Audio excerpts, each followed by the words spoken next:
Well, it's great to see a good crowd here. Usually not that many people are anxious to hear about the Conservative Nanny State. All right, but no, I'm glad you're all here, and I will try to keep you all awake through this. I won't go on for long. What I want to do is I sort of see my main reason for writing the book was that I wanted to take issue with a conventional way of framing political economic debates, which is pushed by both the right and unfortunately I think too often accepted by progressives as well, that sees the world as one in which on the one hand you have conservatives who want the government out. They want, leave us alone, we're the tough guys, let the chips fall where they may.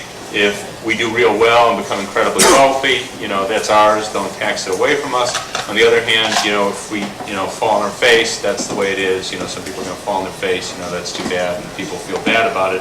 They can give some money to charity, but, don't tax people for it. And then on the other hand, you have liberals, progressives, who, want the nanny state. They want the government in there to, make sure that everyone has decent health care and has a decent pension and, education and has housing and all that. So it's, the nanny state versus the, do it yourself, leave it to the market. And the reason why I think that's, really bad is, well, two reasons. One is I think politically, that sounds good to a lot of people in a lot of ways. Not that people want to say, I think there are relatively few people who really want to say, okay, you lost, go starve in the street.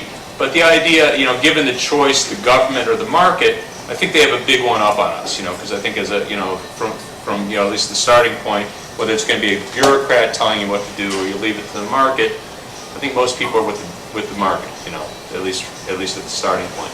So I think politically, when we allow issues to be framed that way, we have a very big disadvantage. But the other reason is I think it really is wrong. That is not the world. What the conservatives want is they want to set rules that have the effect of distributing or redistributing income upwards. But they're smart about it. They're much smarter than we are. They're smart enough to say that those, or act as though those are just the rules by nature. And when all the money goes up, they just go, well, that was just, that was just the way it went. That was, there was no government there. And the whole point of my book is to try and say, no, there's a very big hand of government.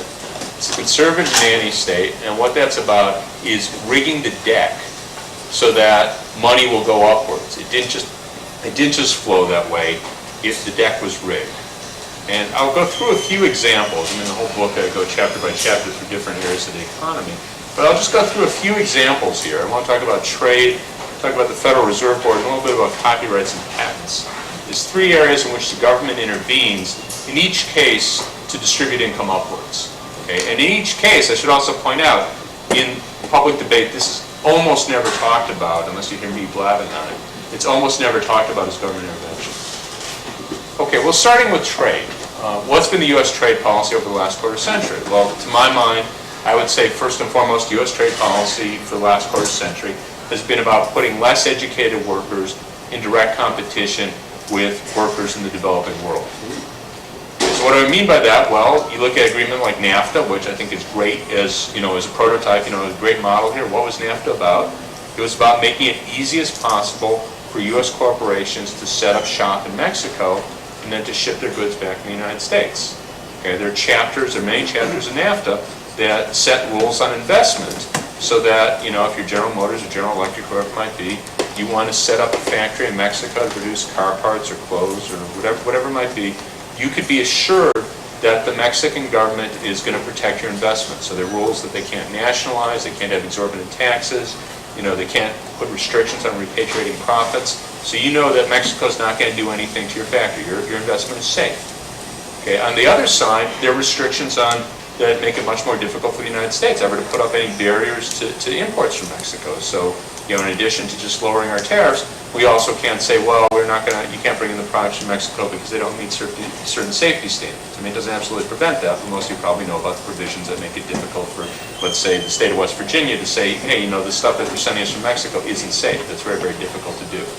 Okay, well, so that's what it was about.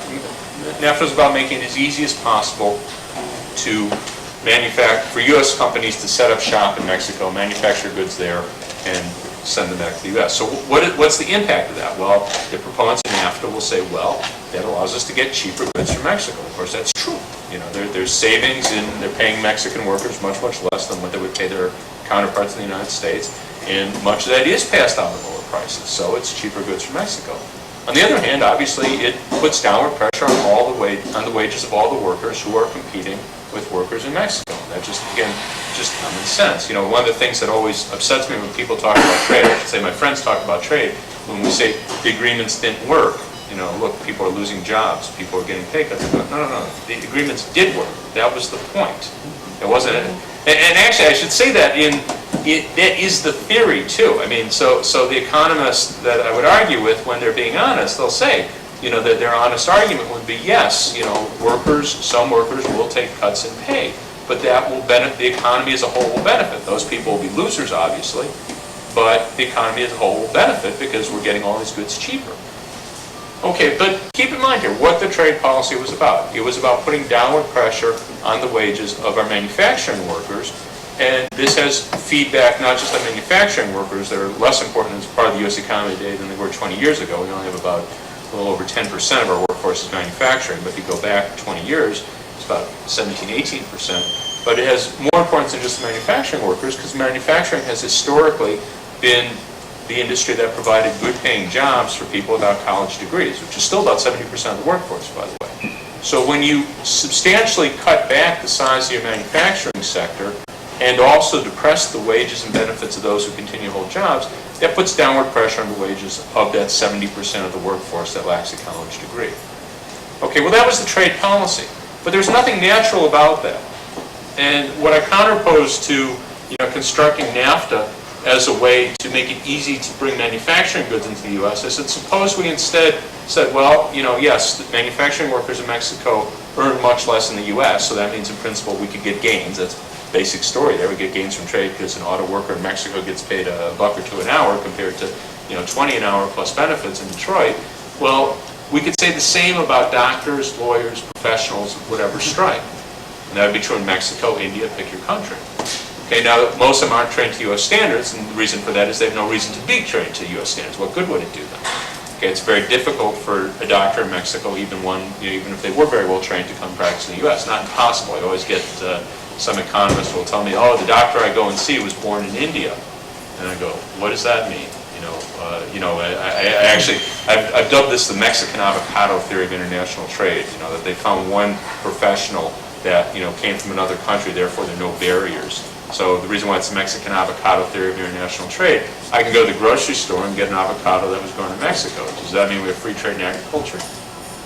You know, by that standard, of course, we would. You know, but the point is, we have a lot of barriers to professionals from foreign countries working in the United States. Now, if we constructed NAFTA and other trade deals to make it as easy as possible for professionals in Mexico, India, China, whatever country it might be, to get trained and educated to U.S. standards, you know, so we're not talking about lowering the standards, and then come work in the United States for whatever they're willing to work for, whatever wage they're willing to work for.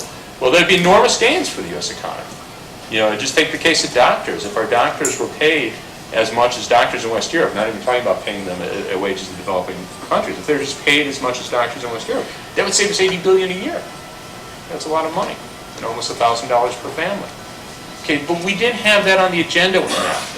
It was never talked about. In fact, whenever I raise this in rooms full of trade economists, they always look at me, what are you talking about?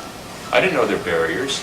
You know, in fact, in the middle of this, if you go back to 1997, the AMA and the other doctors' organizations were upset. They said too many foreign doctors were coming into the country and it was depressing their wages. They didn't say that they were harming people. They didn't say they were bad doctors. They said it was depressing their wages. And it was sort of a fascinating little debate. It got very, very little attention, but there was a little debate because on the one hand, you had people who said, well, a lot of these foreign doctors are coming and working in rural areas, inner city areas, areas that native-born doctors don't want to work. And then the other side was, well, no, they're depressing our wages. There was no side that said, yes, they're depressing your wages, and that's good. No one said that.